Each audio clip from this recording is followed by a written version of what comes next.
clearly with Gearz being a TV show, being a production, this big production, is that how do you guys maintain what you do in 2023, especially after COVID? Because it's just everything has changed. That like, I know that there was a time that I remember watching, like Fear on MTV and watching probably like Scarred 2 or watching Supernatural on WB. Like it's everything is streamed now. And I think I got a bit of a window into some of the things, like when Stacey and I were talking the one time I was with everybody and he was asking about YouTube and with like some different stuff that was going on, but I didn't get a real deep dive. But I'm curious, like, how have you guys stayed afloat through everything, through COVID and then, branching out and then having to do maybe more of the streaming thing? Like, take me through that. Yeah. So, and that's a great question. I mean, everybody, I don't think there's anybody on the planet that in some way, shape or form was not affected by COVID. Right. It was a huge shutdown. Luckily, we're a 4-person crew. There are 4 of us. Mm. So Stacey, Mark, who's the lead shooter, me, who's the producer / B camera, and Matt, our editor. And then we also have our new social media guy, Zach, who's like killing it. Shout out to Zach. Yeah. So technically we're doing 5. We got 5 people that run this entire show, from button up to network. And then Stacey's wife, Catherine, is also, she's huge when it comes to like getting the contracts prepped. So we approach everybody, obviously, for sponsorship. Those kids, my neighbors, they just came and rung the doorbell again. I was just like, damn kids. For those of you that don't know, earlier I was telling Kyle about that, and I was just like, oh, I'm one of those old men in the neighborhood that's like, I'm going to call your mom. Get off my lawn. Yeah, right. But with COVID, one thing we looked at is we sat in a room and we said, what can we do to stay relevant? And one of the things we did was we contacted all of our sponsors. We sent out an email to everyone we knew and said, you've sponsored us in the past. You sponsor us now. What can we do to promote your products to the outside world right now? People were staying home, car building, home building, anything you could do with your hands, learning to play guitar, learning to play piano, doesn't matter. Yeah. That stuff was skyrocketing. So we came up with a thing called the deal of the day. And the deal of the day usually lasted it could be for a week. It could be for 2 days. It might be for 48 hours. Wow. It might be for 24 hours. It just kind of depended on what our sponsors wanted to do. And we would get together and we would work out the script and we would all come into the room, and where we shoot, you've been there, where we shoot, really big room. I don't have to get in your face. Right. I can maintain distance. We can follow every bit of protocol that's out there and still get stuff to our viewers, still help our sponsors, and still have, some people were given like 25% off and 15% off, like a transmission. No shit. And I'm like, yeah, buy that 5-speed, throw it in that project you've been sitting on for 12 years, because now's the time to do it. You literally have nothing happening, right? We literally had nothing happening. And so when that happened, we were like, we've got to get stuff. We had a YouTube presence, but it wasn't huge. We didn't push it a lot. We were like, we've got to really push this YouTube presence. We've got to really push our availability on Amazon. When we first got on Amazon, we could upload our episodes and people, if they had Prime, could watch for free.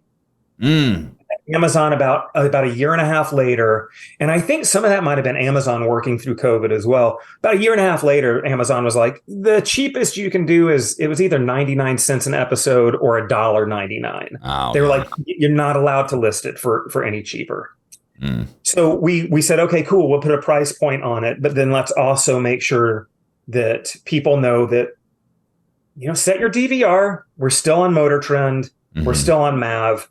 And we were like, let's start generating special content, short form videos, and just send them to Facebook, send them to Instagram, do our stories, do our reels, and then finally started incorporating some of that stuff into short form stuff for YouTube as well as TikTok. Right. And we were like, just let's get our face out there so that people know we're still here. We're still thinking about our audience, and we want you guys to be doing stuff and being active, and we're just doing our best to encourage you to do that. Wow. Dude, that's insane, because I know that the perspective I had through COVID was I just played Doom Eternal and tried to start a podcast. So like, it's like, if there was an achievement, I did it. If there was a secret, I found it. Like, it was just like, and after that, it was like, what now? But no, dude, it's awesome, because I mean, your team is driven. Like, there's no other way to say it, I think that's something that it can be seen, is that just there's a lot of people that I think that if they were any lesser, or like, with being able to handle that mentally, is that they probably would have been like, oh, let's just take a break.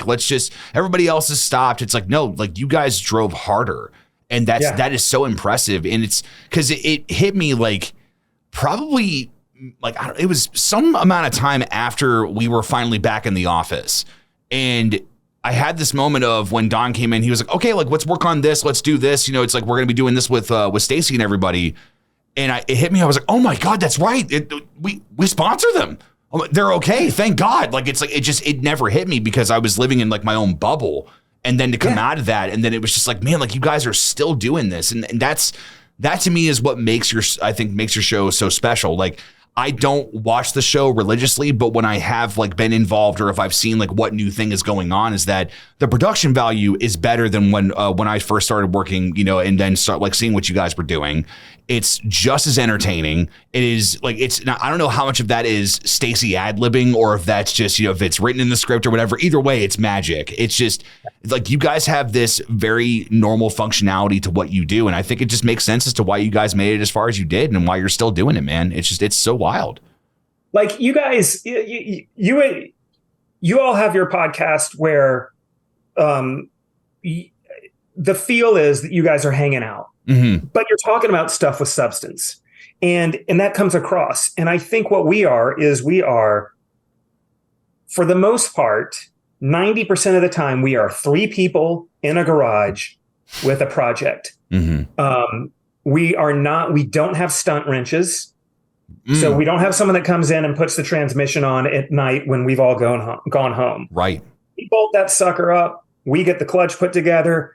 I do painting sometimes. Stacy does painting sometimes. Sometimes he lets me weld on stuff. Sometimes he does the welding. Mm-hmm. I clean up and prep vehicles so that we can get stuff moving forward. We are three guys that sit in a garage and have to manage our time enough to shoot a show. Yeah. And to ideally get some stuff over. And people are like, well, here's my gripe. It's sponsored television. It's sponsored. We use materials that people donate. We also are paid to mention materials. Right. We also are paid to do certain segments that focus on materials. That's the way sponsorship works. Right. Whether you're an NBA star and you're wearing Nikes, or whether you're fixing a car and you're saying, American Powertrain has this brand new 6-speed transmission that'll blow your mind. And people are like, that sounds like a commercial. And it's like, sure, part of it, but we're putting that 6-speed transmission into a cool car, and that thing's going to rip. Yes. And it's going to be a car that you don't think is going to have 600 horse in it, but it's gonna, And so I think we're lucky in that, in that aspect of, we know we have a job to do, but we dig what we're doing. Mm-hmm. So it makes it better. And I have worked on shows before where it was from day one to, when do we get the last effing shot? Can we just get out of here? This has been pure hell. Oh, God. And you've had days like that. Sure. Whether it be at work, whether it be in your personal life, whether it be hopefully you guys don't ever have a podcast guest that's like rambling on and rambling. But, sometimes you get those things where you're just like, some jobs are harder than others. And I feel very fortunate that I was able to come into this and 9 seasons later be producing it. And, and here's the thing, it went from a freelance gig for me to now a full-time gig, which is a very, very good thing to have when you're doing television. And you're not like, I have friends that started off as electricians with me in California, and they're union electricians. and they get benefits and they get a really great day rate and all that stuff. But they're also, because of the strikes right now, they're not working either. Right. Because they're union. And they're just like, we can't go, because you can, I don't know if people understand this. You can't necessarily just, it doesn't mean that people, sure, of course they freelance and make money, but you can't just go run and do some music video shoot in a back alley somewhere and not expect repercussions if you come back onto your normal show. Because if someone finds out up in the higher echelon, the way it works, I mean, you can get penalized for stuff like that. Right. So a lot of my friends that enjoy their careers and their benefits are just like, we're here waiting it out. And a lot of them as well, I guess, long way around the barn, is a lot of them work on shows that they're just like, yep, it's a gig. It pays my mortgage. Right. And I'm like, but I can tell, I mean, it's just sucking their souls out of them.